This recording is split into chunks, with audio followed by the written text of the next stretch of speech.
Ada dari Indonesia. Gubernur BI penakut, pecat aja. Pak Prabowo bilang 8%, bahkan kita bisa 58%. Kita ini negara besar, Indonesia cerah, jangan pesimis. Nah, gimana? Apakah ini memang sebenarnya semuanya keliru dengan adanya statement BI? Padahal proyeksi nggak keluar dari BI aja. IMF mengeluarkan, World Bank juga mengeluarkan, lembaga lain juga mengeluarkan. Mau ke Mas Aide gimana? Pak Peri loh nih yang dikejar Ya loh. sebenarnya bukan salahnya Bank Indonesia juga ya. Ini memang prediksi ini karena banyak faktor juga, dan kayak lembaga global juga kayak IMF juga prediksi memang kondisi perekonomian juga akan terkontraksi gitu ya. Tapi memang perang tarif atau perang dagang ini memang bakal merubah konstelasi pertumbuhan ekonomi banyak negara sih, tidak hanya Indonesia. Dan di luar itu perekonomian AS pun akan terdampak. Iya betul, AS, China sekalipun, dan semua hampir banyak negara karena perang tarif yang dikobarkan oleh Trump ini ya pasti akan terdampak gitu. Karena konstelasi investor berubah, konstelasi bisnis global juga akan berubah gitu kan, dan banyak hal gitu ya. Apalagi sekarang banyak negara katanya cenderung lebih proteksionis gitu, karena memang banyak faktor lah ya gitu ya, faktor geopolitik, faktor perang dagang, faktor kepentingan juga. Jadi memang ya nggak bisa menyalahkan satu institusi gitu. Ya betul-betul. Dan yang juga dikhawatirkan seperti yang kita sempat bahas Mbak DJ, takutnya apa yang dilakukan ini akan ditiru juga oleh negara lain. Betul. Nantinya itu kan yang dikhawatirkan ya. Lalu ada komen lagi masuk dari spotted_ice. Kalau gue yang prediksi bisa saingan nih Venezuela sama negara ini gitu katanya Mbak Adijah. Gimana? Memang apa yang terjadi di negara-negara lain gitu yang memang emerging market juga jika betul-betul tarif ini diberlakukan ke negara-negara emerging market? Kan kita pernah punya histori perang dagang juga sebelumnya.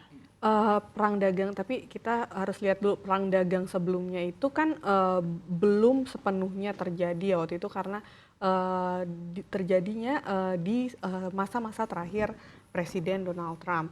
Dan sekarang ini justru di masa awalnya dia langsung ngebut, langsung ngegas untuk menerapkan tarif resiprokal ini. Dan itu justru mengkhawatirkan karena kita lihat juga bukan hanya negara maju tapi negara berkembang juga kena. Dan tidak hanya negara berkembang, negara miskin pun dikenakan gitu. Dan otomatis ini akan menghambat pertama tadi pertumbuhan ekonomi. Terus kemudian juga investasi ini akan berubah. Otomatis negara maju mungkin juga akan bisa jadi menahan-nahan investasinya di negara berkembang. Karena dia lihat juga, oh negara berkembang juga bahkan dikenakan tarifnya juga bisa lebih tinggi dibanding mereka. Karena contohnya Indonesia saja dikenakan tarif yang lebih tinggi dibandingkan Singapura, let's say gitu. Atau bahkan kita pun lebih tinggi dibandingkan Kanada dan Meksiko. Jadi ini akan jadi sangat kondisi yang sebetulnya kita nggak bisa bayangin akan seperti apa. Tapi kemarin juga IMF memberikan kode gitu ya, kalau misalnya pertumbuhan ekonomi di negara-negara berkembang ini, terutama ASEAN ini akan turun lebih dalam lagi gitu. Bahkan di bawah 4,7%. Betul, Indonesia bisa di bawah 5%, 4 sampai 4,7. Kemudian juga Vietnam yang tadinya 7, bahkan di 2025 mungkin mereka masih bertahan di 5%, tapi di 2026-nya mereka bisa di bawah lebih jauh. Ya, bisa sampai 4%, dan bahkan melewati kita ya. Ini justru akan sangat-sangat bahaya sekali bagi pertumbuhan emerging market dan global pada umumnya. Oke, jadi dampaknya sangat meluas dan kita nggak bisa melihat hanya dari 1 tahun ini saja ya. Karena ini kan sudah bulan April menengah, lalu kita masih punya 60 hari, beberapa negara masih memiliki 90 hari, jadi masih panjang sebenarnya. Lalu ada komen lagi yang masuk dari Muhammad Alif. Jadi Indonesia emas apa cemas? Kita yang gelap apa mereka nih? Nah kan yang tadi aku bilang, ada yang mengatakan sebenarnya kebijakan tarif Donald Trump ini sebenarnya membunuh diri sendiri. Ada yang bilang seperti itu gitu. Jadi apakah kita perlu cemas atau Indonesia emas ini hanya sebuah wacana aja, hanya sebuah omon-omon aja? Ya jadi tadi sepakat dengan tadi pernyataan Hadijah yang di awal ya. Jadi kalau kondisi di luar kayak kondisi global, perang tarif gitu ya, geopolitik itu kan kondisi yang sebenarnya di luar jangkauan kita. Dalam arti gini, kita nggak bisa pegang sepenuhnya itu bakal sesuai dengan keinginan kita. Jadi yang harus kita lakukan adalah berbenah di dalam sebenarnya. Dari sisi iklim investasi, dari sisi iklim bisnis harus dibuat lebih kondusif peraturannya, ekosistemnya, menghapus premanisme, pungli-pungli. Bahkan di beberapa hari terakhir kita juga selalu disuguhkan dengan berita-berita premanisme yang mengganggu bisnis, investasi. Ini kan berbahaya sekali. Sudah daya saing kita juga kalah gitu ya dengan Vietnam dan negara sekitar gitu ya. Kalau misalkan di globalnya makin memburuk, ini justru makin membuat kondisi kita akan lebih buruk gitu. Makanya menurut saya gitu yang harus diperbaiki sekarang fokusnya ada di dalam gitu ya, iklim bisnis, iklim investasi, regulasi, kepastian hukum, insentif-insentif atau relaksasi supaya dana-dana dari luar maupun dari investor dalam negeri juga bisa masuk lagi gitu. Dan ini juga kan yang salah satu bisa nge-boost pertumbuhan ekonomi gitu ya. Sekarang ini kan likuiditas untuk dana di luar juga sangat terbatas dan ketat sekali gitu. Berkaitan dengan insentif, saya mau ke Mbak Dija.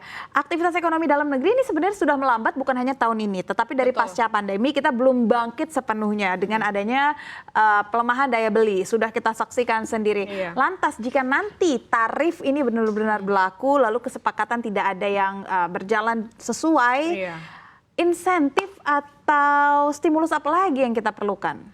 Iya, nah ini tentunya ini pertama negosiasi ini akan memakan waktu yang cukup panjang gitu. 60 hari pun kita bisa lihat mungkin bahkan bisa lebih ya, karena Donald Trump sendiri menyediakan waktu 90 hari untuk mereka melakukan adjustment dan melakukan negosiasi. Dan untuk di negosiasi juga dikatakan oleh pemerintah Indonesia kepada pihak Amerika Serikat, di sini mereka akan menjanjikan, istilahnya menjanjikan pelonggaran regulasi termasuk antara lain tarif bea masuk, juga ada pelonggaran pajak juga ada janji untuk meningkatkan impor kita dari US termasuk impor migas ya, minyak ya setahu saya ya. Kemudian juga ada penyesuaian tarif dari TKDN, dari kuota impor dan lain sebagainya. Nah ini ketika nanti ada deadlock atau mungkin ketika nanti negosiasinya berlarut-larut, apakah kebijakan ini akan terus dijalankan atau tidak? Menurut kami kebijakan ini harus terus dijalankan dan pemerintah juga harus terus melihat dan mengkaji apalagi yang bisa kita lakukan, karena kembali seperti yang saya sampaikan sebelumnya, di saat seperti ini justru adalah momentum kita untuk berbenah. Karena setiap krisis adalah sebetulnya momentum untuk suatu negara, untuk suatu pemerintah berbenah diri gitu. Oke, nah ini ada yang menarik juga nih komennya. @Daniel_Sayan89. Yang penting pangan aman dulu, kata Presiden. Nah, berkaitan dengan pangan ini kan merupakan salah satu program strategis nasionalnya Pak Prabowo. Ada lagi program lainnya yang juga sama strategisnya, yaitu makan bergizi gratis. Nah, terkait dengan makan bergizi gratis, sudah ada informasi dari DEN yang mengupayakan untuk mengevaluasi secara berkala makan bergizi gratis. Besar kemungkinan akan berhenti dong makan bergizi gratis ini agar dananya dialihkan ke program-program lain atau pemberian stimulus atau pemberian insentif untuk menghadapi tarif ini. Saya mau pendapat dua-duanya karena seru. Kalau berbicara MBG akan berhenti, ini akan seru total, Mas Ai. Ya, kalau dipastikan akan berhenti sih belum terdengar belum ya. Tentu, belum memang. tentu gitu. Karena ini kan salah satu program jagoannya Pak Prabowo ya. Dan bahkan di awal-awal katanya dananya akan terus ditambah gitu kan. Untuk membuat cakupannya lebih luas lagi gitu. Kalau masalah evaluasi, setiap program saya rasa harus dievaluasi gitu ya. Eksekusinya seperti apa, manfaatnya seperti apa, efeknya seperti apa gitu kan. Harus ada tolak ukurnya juga gitu ya. Dan memang di awal-awal itu namanya sebuah program baru pasti kan masih ada kendala di sana-sini gitu. Dan itu harus diperbaiki lah gitu. Supaya efektivitasnya lebih baik lagi. Dan itu harus memang evaluasi itu harus dilakukan dan berkala gitu. Supaya improvement-improvementnya ada dan apa yang menjadi goals-nya itu menjadi tepat sasaran gitu. Dan kita kan juga selama ini di masyarakat juga masih menanti gitu ya. Apakah program makan bergizi gratis ini sudah tepat sasaran gitu ya. Apakah memang sesuai dengan goals awal gitu ya, membantu penurunan stunting, mencerdaskan anak-anak Indonesia. Itu kan harus ada tolok ukurnya juga. Masalahnya hasil itu nggak bisa dilihat dalam waktu dekat, Betul, karena ini program yang sebenarnya jangka panjang. Iya, betul. tapi solusi ini harus datang dengan cepat dan setiap solusi pasti membutuhkan dana. Kalau nggak ada pengalihan dana dari program strategis nasional, gimana solusi-solusi atas perang dagang ini bisa berjalan?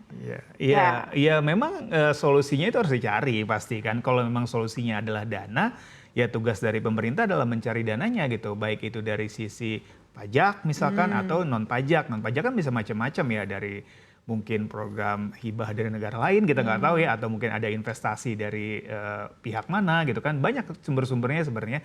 Tapi memang di tengah kondisi seperti sekarang ini ya nggak mudah gitu untuk mencari dana-dana segar yang bisa membantu mendukung program-program prioritas gitu. Kalau Mas Ai bilang pajak, ya takutnya kita jadi memberikan ide, kita lagi yang kena, Mas Ai juga yang kena. Nah, pajak kan masyarakat yang kena, termasuk kita nih yang kena nanti ya. Jangan sampai larinya ke pajak lagi ya, pajak kita sudah cukup tinggi soalnya.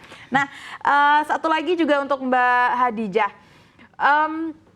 Untuk jangka menengah panjang, pemerintah akan menyelesaikan masalah ekonomi dengan fokus menciptakan lapangan kerja. Ini salah satu yang juga sedang diupayakan. Tetapi sebenarnya yang terjadi ini kan anomali. Kalau misalkan tarif dagang ini terjadi, tanpa tarif dagang aja kita sudah terjadi banyak PHK. Betul. Tarif dagang akan double kill untuk terkait PHK. Jadi dari segi mana pemerintah akan mengusahakan lapangan kerja? Itu kan janji pemerintah dari dulu. Sementara sampai sekarang yang terjadi kebalikannya. Iya, betul. Nah, ini juga hal yang kita takutkan gitu, ketika perang dagang memang nanti sudah diimplementasikan. Sebetulnya sekarang belum ya, karena tarif itu masih di-hold oleh AS.